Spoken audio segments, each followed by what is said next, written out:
एक आयत की लंबाई 13.33% बढ़ा दी जाती है।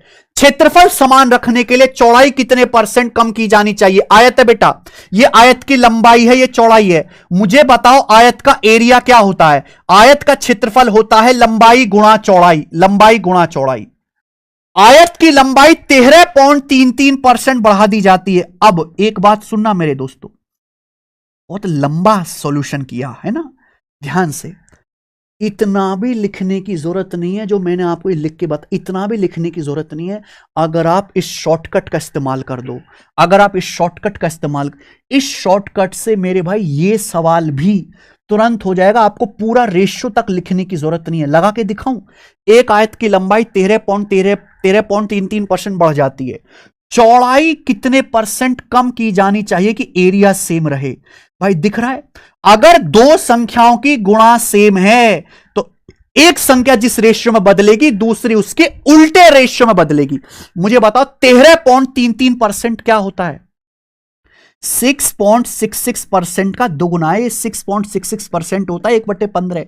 ये दुगुना है 6.66% का दुगुना 2/15 है भाई। 6.66% का दुगुना है 13.33%, 2/15 इसकी फ्रैक्शन वैल्यू आएगी। लंबाई 2/15 बढ़ गई मेरे भाई, यही है ना, लंबाई 2/15 बढ़ गई।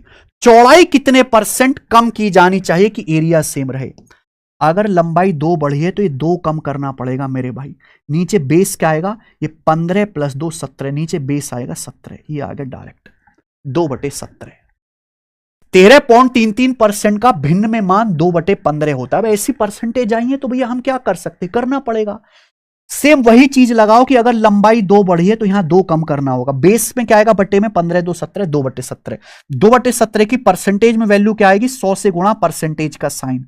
तो कितनी बार जाएगा? 17 एकम 17, 3 0, 17 एकम 17, बच गया 13 0, 17 7 119, यानी कि 11.7 के करीब आएगा, 11.7 के करीब आएगा। तो इस सवाल का आंसर ना पहला ऑप्शन है। थोड़े ऑप्शन गलत हैं, पहला ऑप्शन 11.7 के करीब आएगा।